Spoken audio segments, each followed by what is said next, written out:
Good morning. What a great turnout. This is exciting.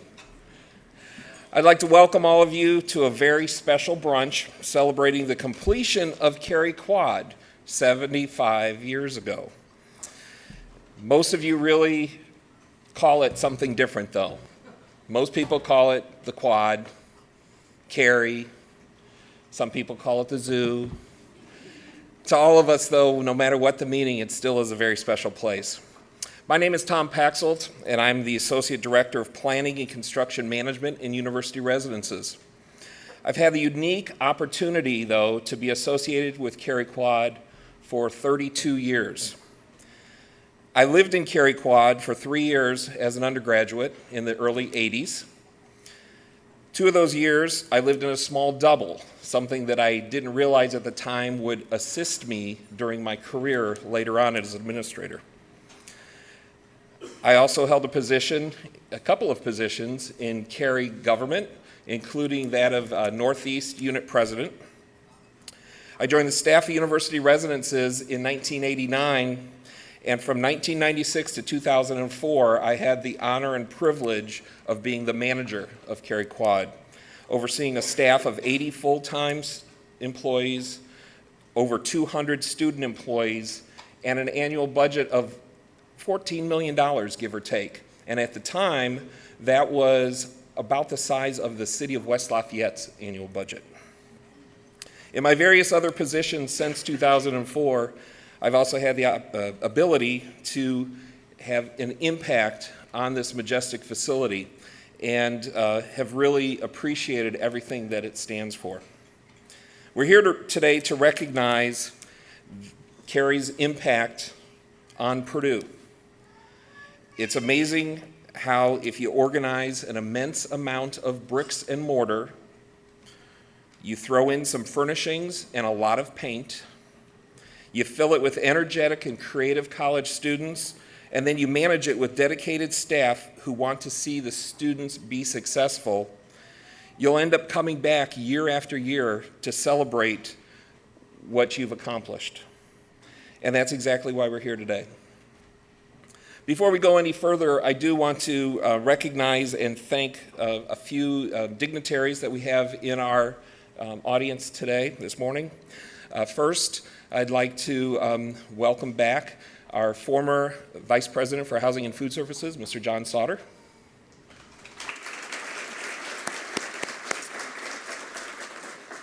I'd also like to thank and welcome back our former Director of Dining, Mrs. Sarah Johnson.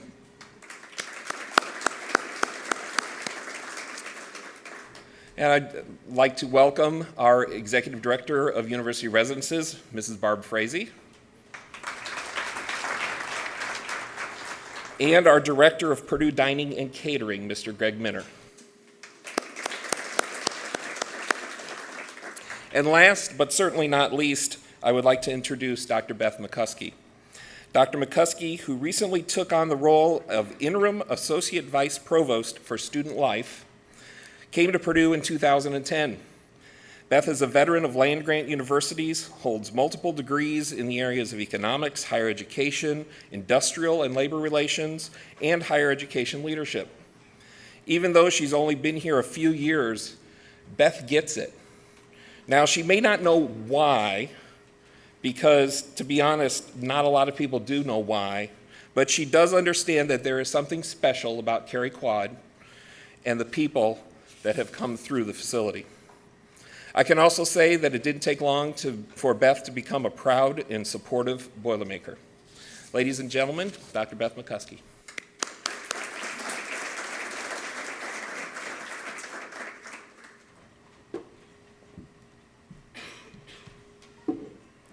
I am doing something a public speaker should never do, and that is delivering an address with a cough drop in my mouth.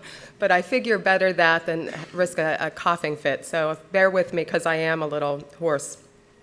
Good morning, everybody, and thanks for joining us on this special day. We are here to honor Purdue's first residence hall. There's so much history in Cary's halls, with more than 100,000 Boilermakers living in the Quad since its completion 75 years ago.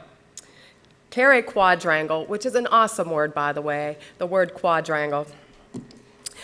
Cary Quadrangle is the foundation of our residential living program, and today we'll scratch the surface of everything it's meant to residents and to Purdue over the years. I'd like to start with some of the early history of Carey, which begins with the hall's namesake, Franklin Lovering Carey. Franklin was a Lafayette native who passed away in 1912, just before his freshman year at Purdue. In 1927, Franklin's mother also passed away, and his father, Frank, a local industrialist, set out to establish memorials to his wife and son. For the wife, he founded the Jessie Lovering Carey Home for Children, which still operates today. For his son, Carey proposed a $50,000 donation to Purdue for a men's residence hall.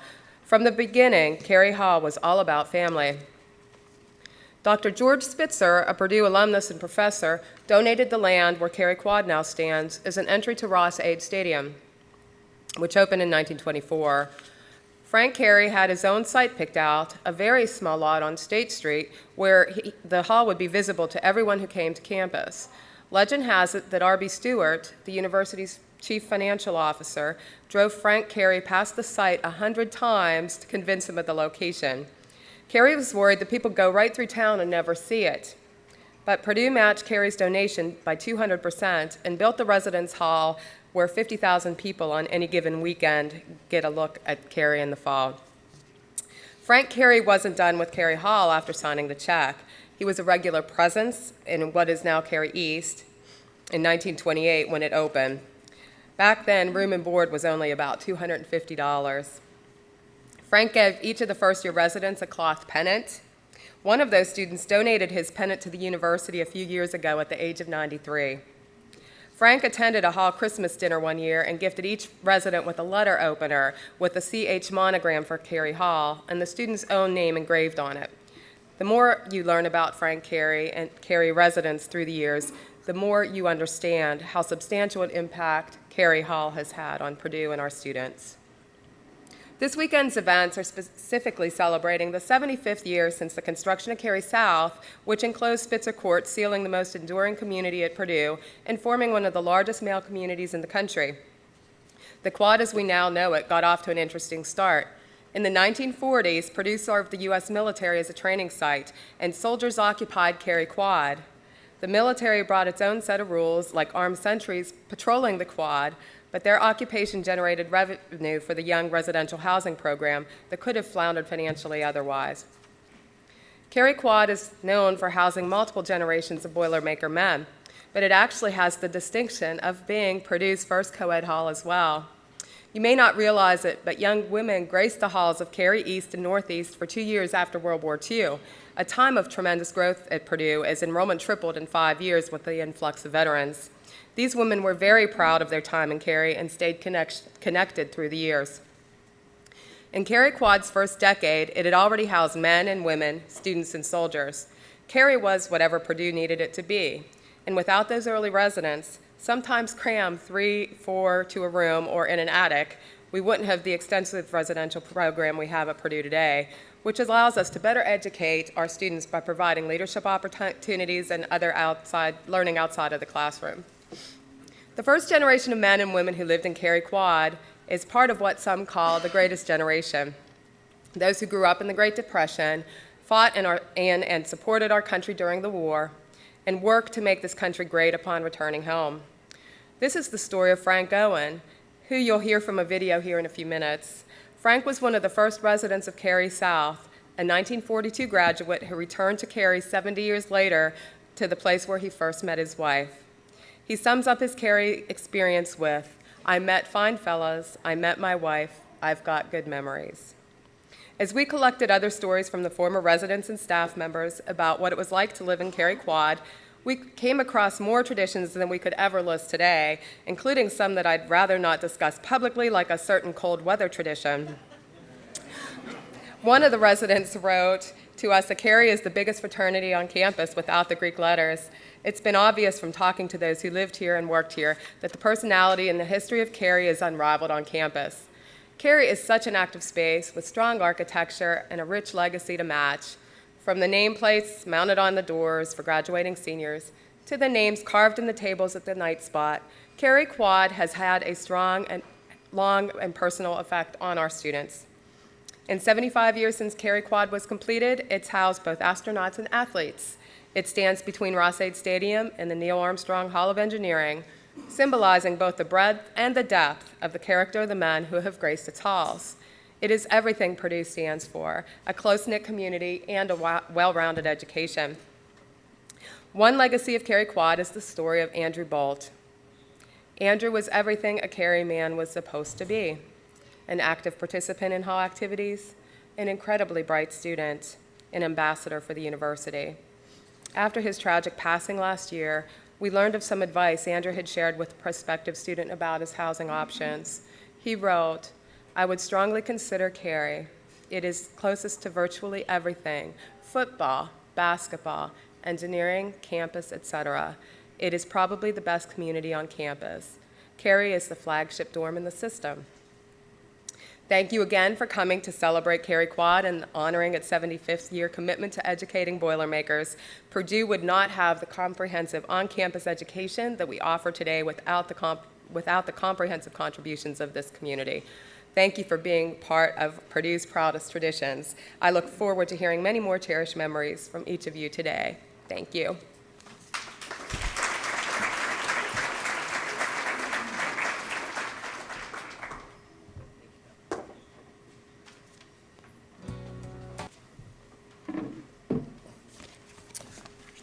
Thank you, Beth.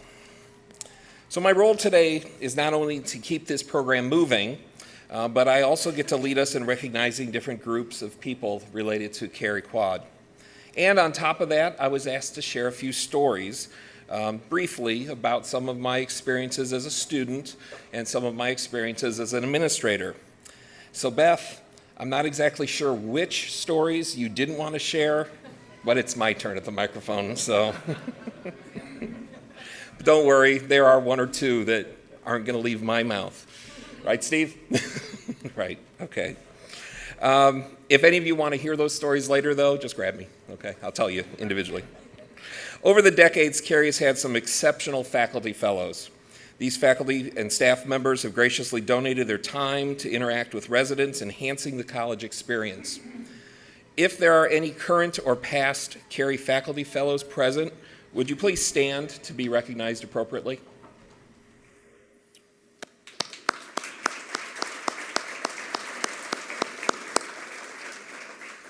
Thank you, Andy. In her remarks, Beth mentioned several great individuals, including one special man. Frank Owen lived in Cary Southwest in 1939 when the building opened. He lived there through 1942 when he graduated with a degree in ag economics. Sadly, Mr. Owen passed away just this past June at the age of 94. But on one of his many visits to campus, we were fortunate to have had Mr. Owen agree to be videotaped, sharing some of his thoughts and memories of those years in Cary that he cherished so much.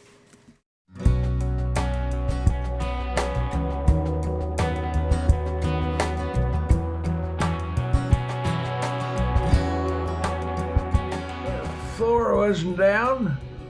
I had to sleep on a mattress on the floor. Of course, there was no air conditioning in there in the Southwest. Boy, it was hot. I was there 3 years, and you didn't have to go out for food for every meal, more private.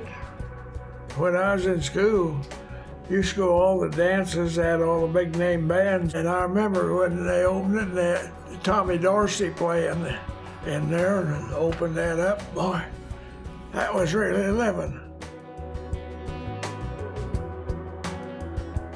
Raymond Simmons lived down in the hallway about half the way from him.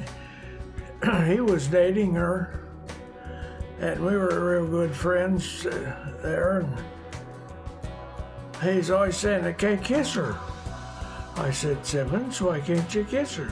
Says she won't shut up long enough. So I invited her to this hayrack ride, and when I came back, I woke Simmons up and I said, "Simmons," I caught her with her mouth shut.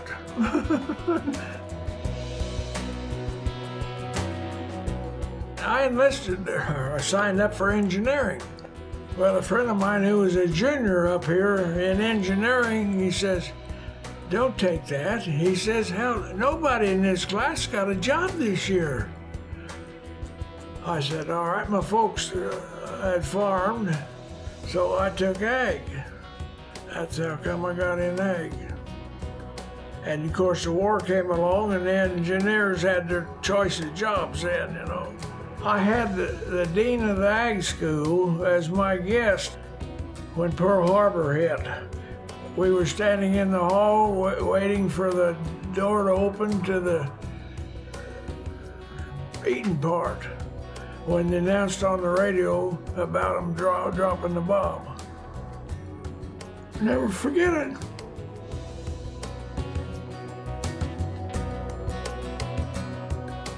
I'd say this just by saying you graduated from a good school with a good reputation opens up most of the good jobs. Every job I think back I would never gotten if I couldn't say I went to Purdue. It was good. I met fine fellows and all. I met my wife. I got all good memories. I don't think I have any bad memories at all. I'm proud to say that I spent 4 years up here. I'd recommend it. Frank loved his time at Carey, and the legacy he left his grandchildren was simple.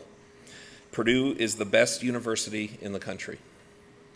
Today, as we celebrate 75 years of the Quad, we also pay special tribute to Frank Owen and his family, as he is a distinguished alum of Carey Southwest.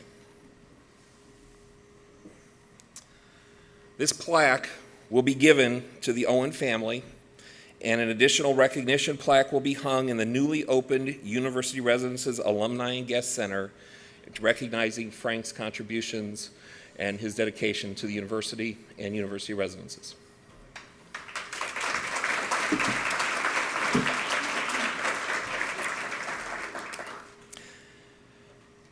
Over the decades, Carey has provided the opportunity for thousands and thousands of young men and women to serve in student leadership roles. Please stand if you ever served as a counselor, resident assistant, or staff resident in Carey during the past 75 plus years. Thank you.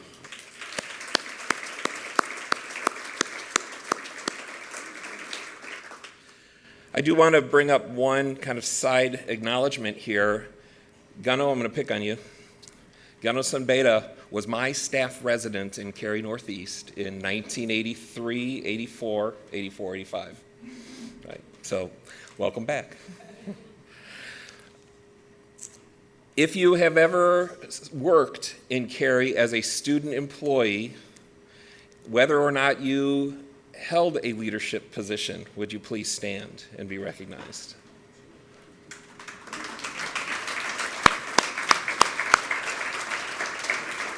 As I alluded to earlier, it takes a lot of people to make Cary Quadrangle what it is. There are also some amazing individuals who serve on our regular staff in Carey and throughout our residence hall system. If you have ever been on the Carey staff as a regular, full, or part-time staff member, please stand and be recognized.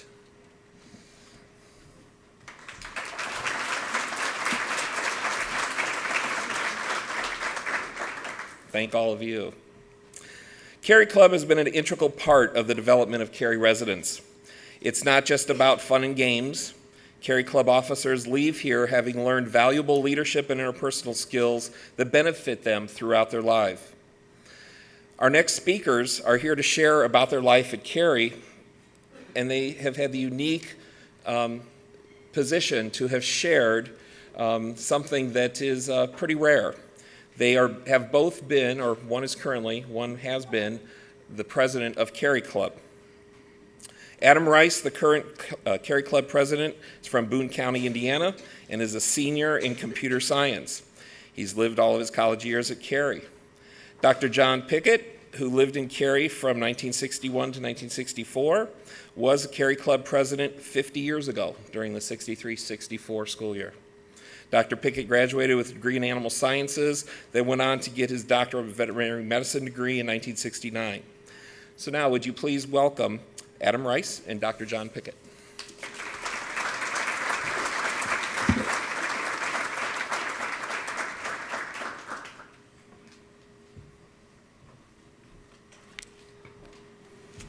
Okay.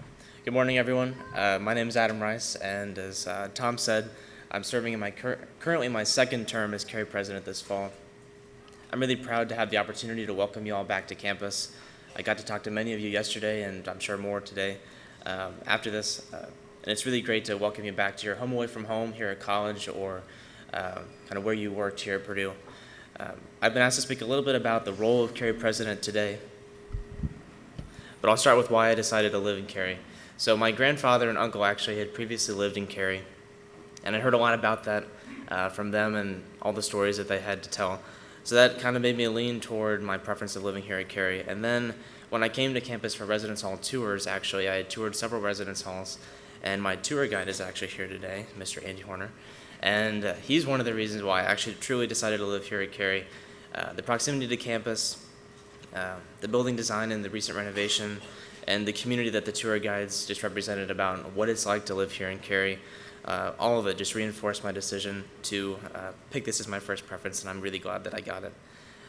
I've been involved in Cary Club since the beginning of my time here at Purdue, since my freshman year, and it's allowed me to make some lasting friendships. I was originally a 4th Senator, and then Southwest Unit President, and now for the last year and a half I've been President of Cary.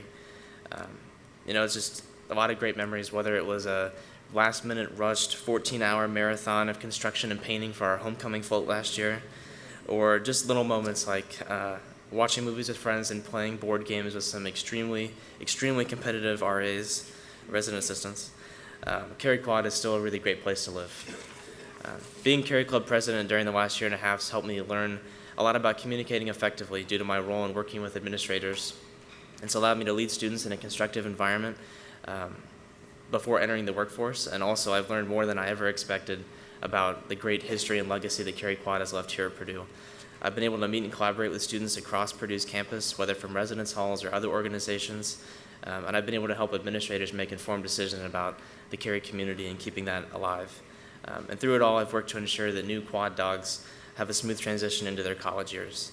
So to conclude, even though the building has changed superficially, and as you probably, those of you who took tours have seen, it has changed quite a bit, Cary Quad is still unchanged when it comes to the culture and the community of the hall. And we're still annually very well represented in intramural sports, and residents take part in a variety of Cary Club activities, whether it's WCCR radio station or the Cary Racing Grand Prix teams, movie nights, and the list goes on. Complaints about the heat and the room size are still continue to bring 4 communities together in the South Building. And within these same walls where you lived and worked, academic decisions are reevaluated and changed, career choices are made, boys become men, and men become leaders. And some traditions and events have gone by the wayside, but at the end of the day, we're all still members of the same Cary family, and I know personally I wouldn't change my decision to live here or anything about living here at Cary. I wouldn't.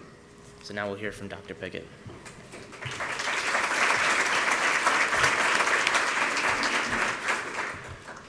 Pardon me if I go off script.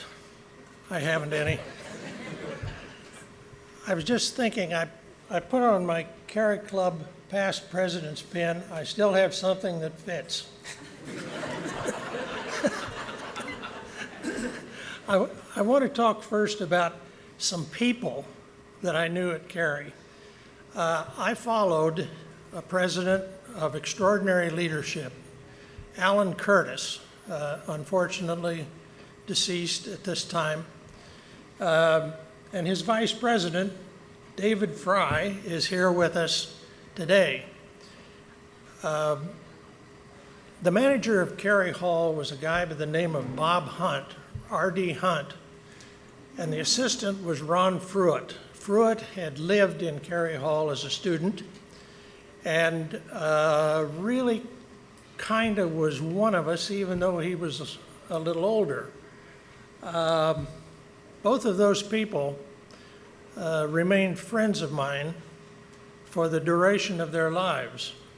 Hunt was a retired Navy man, and he ran Cary Hall kind of like a ship. You probably remember him if you lived there.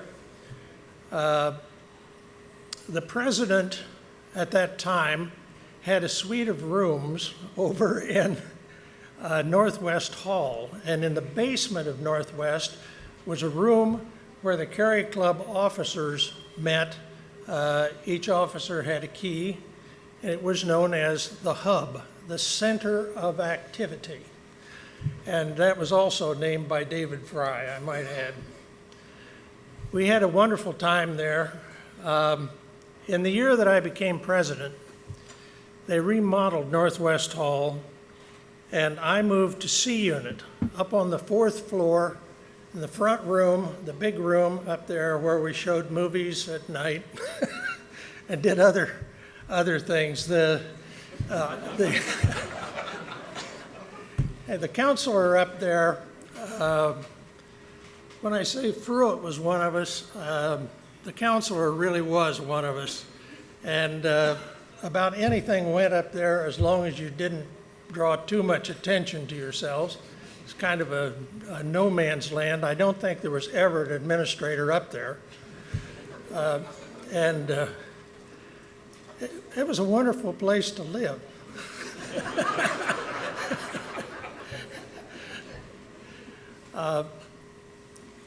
The responsibilities of the Cary Club president at that time probably are similar to what they are now, that you met with the officers, you participated in meetings, you were automatically a member of the Student Senate, and one of your jobs as president of any housing unit, any residential housing unit, was to be sure that the people in your housing unit voted for the appropriate candidates. It's a lot like Chicago. Voted for the appropriate candidates so that the president of the student body was an independent. And we had the numbers, and we did it rather successfully at that time. Also of some interest, my wife, Ann, was a governor of WRX, which is now Meredith Hall. And I would have to say that our residence hall experiences kind of cemented us together, and after 50 years, it looks like it's going to work. But living in Cary Hall was a lot of fun. I see the dining services haven't changed very much, which brings me to a couple of incidents that you might be interested in. Let me regress just momentarily and tell you that one of the big issues was women's hours. We had never heard of gender equality. We just wanted them out. But in the food service,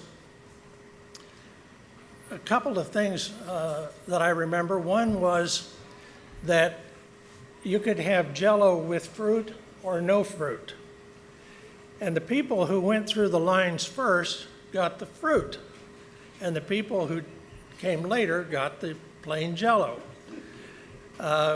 We met with the food service and talked about this, and they indicated that their count showed that it was a 50-50 take.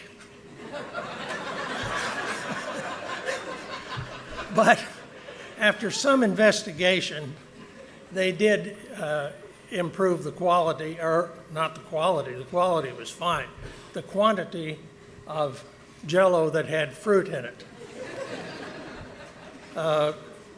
Another memorable thing was the ice cream. If you took your bowl of ice cream when you went through the serving line, by the time you had finished your meal, the ice cream had melted.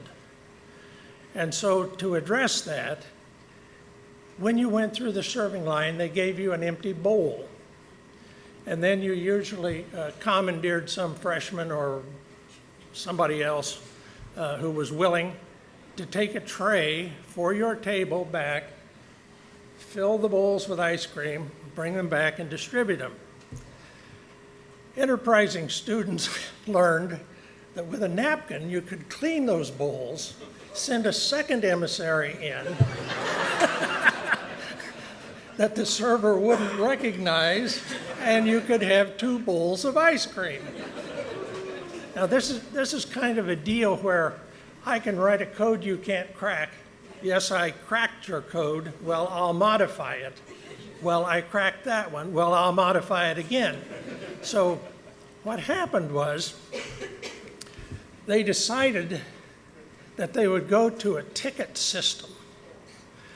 When you went through the line, the door checker gave you a ticket.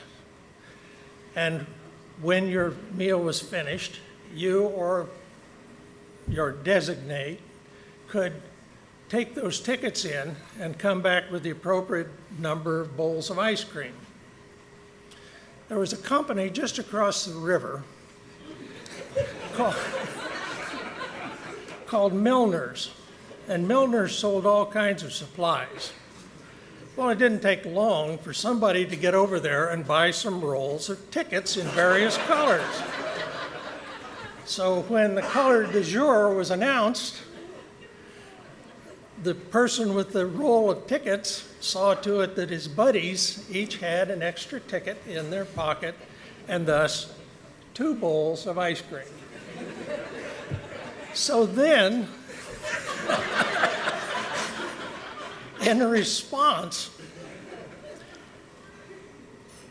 if you got a ticket when you went through the door, that ticket number had to be within the number of dispensed tickets in order to get your ice cream. At that point, I graduated. Now, I'm not sure how students got around that, but I'm betting they did. And now they have soft serve ice cream. So, though things have changed, I had a wonderful experience as a student in Cary Hall and in Purdue University in general. I had a lot of friends, many of whom I still communicate with, some that I run across now and then. I was in the Reamer Club along with Dave Fry and quite a few other people in Cary Hall, and we see each other at Reamer reunions and things like that. But my old college roommate lives down in Arizona. I shouldn't call him old, although he's 2 years older than me. And we still communicate. And I think the friendships that I developed over the time that I was in Cary Hall are one of the things that's carried me in life and one of the things that I treasure. Thank you.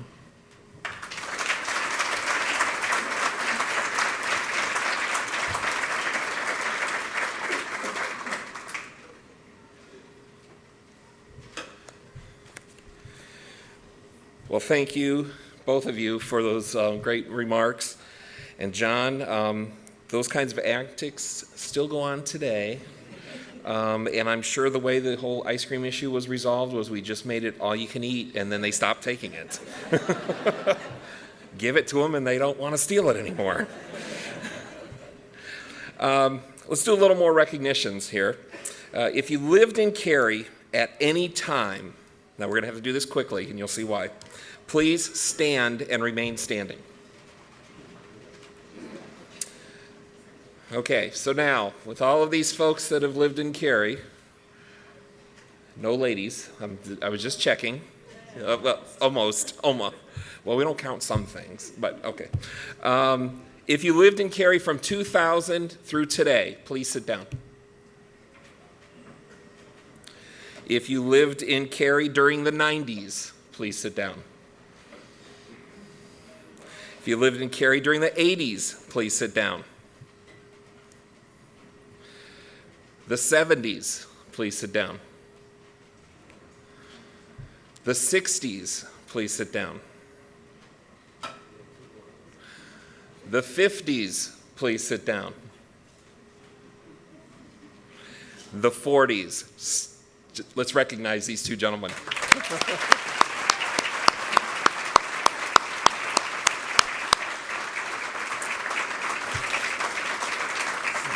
30s, 40s. 40s? Did you live in Cary in the 40s? In the 40s? 49. Wonderful. Thank you for coming back. Thank you very much. If you are considered a Cary alum, having graduated while you were living in Cary, please stop by over by the salad bar before you leave this morning. We have a special gift for you. So if you were a graduating senior, you left with having lived at Cary, stop over by the salad bar. No, you're not getting a bowl of lettuce, so quit laughing, people. I'm looking at all the troublemakers around here. And I'm surprised that table didn't start something back there, yeah. What, right. Now, I promised you all a few stories. So now it's my turn to talk a little bit. I'm going to start off by talking about what it's like to move into Cary Quad in 1982 versus moving into Cary Quad in 2014. In 2014, parents come, family comes, grandparents come, you line up, you have a vehicle full, maybe two vehicles full, maybe a U-Haul. You get in line, everyone carries everything into the building. If you're part of Boiler Gold Rush, they assist in carrying things up, and everyone helps set up your room. You have already met your roommate because you have, when you first found out who the person was, immediately went onto Facebook and looked them up. Found out where they lived, found out everything about that person, decided you didn't like them just from the pictures that were on their Facebook. Mom made a few phone calls, but you're still with that roommate. Back in 1982, my personal experience, now I was the fifth of 5 children. We pulled up behind Cary Quad in a small sedan, small car, had things in the trunk, things in the back seat, in half of the back seat because my mom was sitting in the other half, and we had a small refrigerator in the front seat. I walked into the center of Spitzer Court, registered, got everything I needed, got my room key, went out to the car. My mom helped me carry. I think it took 3 trips to bring all of my possessions into the building for my mom and I to do it. Met my roommate for the first time there, and my mom handed me $40 and said, "See ya." She was here for about 25 minutes total and drove back up to Gary. Now, I did see her about 4 days later, 5 days later. She and my dad came down. But times are definitely different. But the things that students bring these days are amazingly different. I was pretty popular on our floor in Northeast because not only did I have a refrigerator, I also had a small TV. And so we had lots of movies and watching TV shows, and then, heaven forbid, we brought in a love seat into the room. And it was a small double, as I said earlier. Yes, I did live in a small double for 2 years. Small doubles are good things. If for no other reason, it forces you to get out of your room to meet other people on your floor. So your door is always open because if you close it, you feel claustrophobic. So you have to keep the door open, you meet people. Life in Cary during that time in the 80s. We had a movie theater in Northwest Attic. Every weekend, you could go and watch movies for free. They were reel-to-reel movies, and then they switched over to VHS movies. And during the end of its life, they had switched over to DVDs as well. So you got to watch a movie, and you got free entertainment because there was almost always a bat flying around in the attic. And so it was a lot of fun to sit there like this, watching the movie, because every now and then it would swoop back and forth across your head. But that's okay. That was part of the character of the place. That theater was also used as a fundraiser and raised money, showing a special movie every year to raise money for the children's Christmas party. Quit laughing, people. You know what I'm talking about. I promised Beth I wouldn't say everything. There was excitement when you went down to the dining rooms. As John was talking about, lots of things happened in the dining rooms. You got excited when you went down and they were serving American chop suey. What's American chop suey? Sarah's going to remember some of these recipes, and Ann. Or you had Johanna Marzetti, which then became Johnny Marzetti. But we didn't understand why. Did they get married or divorced or something happened there? But the same thing, the name changed. Maybe protecting the innocent somewhere. Fried chicken was always popular. Special meals, Christmas meals. Any chance we had to have a special meal, we loved it. The residents there really appreciated it, appreciated all the hard work. And my personal favorite was always tater tot casserole day. Nothing more than some onions and ground beef, and I think it was cream of mushroom soup, and then you'll put it in a casserole dish and put tater tots across it and throw it in the oven. Wonderful dish. Whatever. The dining room was a special place. The dining room and the bathrooms. The bathrooms were the place that you interacted with students the most. You went into the restrooms.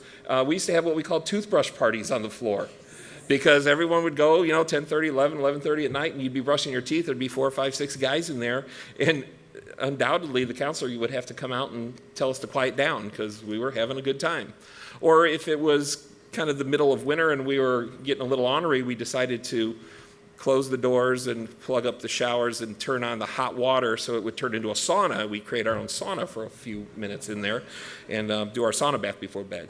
That was the other way we used the restrooms. But the dining rooms used to have, and I kid you not, MASH was very popular in the 70s and into the 80s. And MASH was almost more popular in the 80s as reruns. There was an after MASH rush, because MASH was on from 5 to 5:30. Sarah's back there nodding her head. And if you waited to watch the last 30, 45-second bit of MASH and ran to the dining room, you would be in line for 20 minutes. You had to leave and miss that last few minutes if you wanted to get in quickly. So things like that, were important to us. I'll share one thing that we used to do. In Carey, in the tower dining room, in the very center, there are ceiling fans. They were put up sometime, I believe, in the 70s. Those ceiling fans, if you sat just right while you were eating, especially when there was peas and mashed potatoes being served, Rob, this might be important for you. They served, if you scooped up on your fork and did it just right, it would launch across the dining room and hit someone 3 or 4 tables over, and they would have no idea who flung potatoes. Or the butter patties worked good too. That was, and again, Sarah's over there going, yeah, we found those all over the place too, right? Butter patties.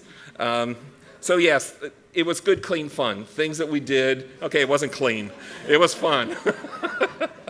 But things we did, a little bit of humor, a little bit of stress relief, and that's important in college.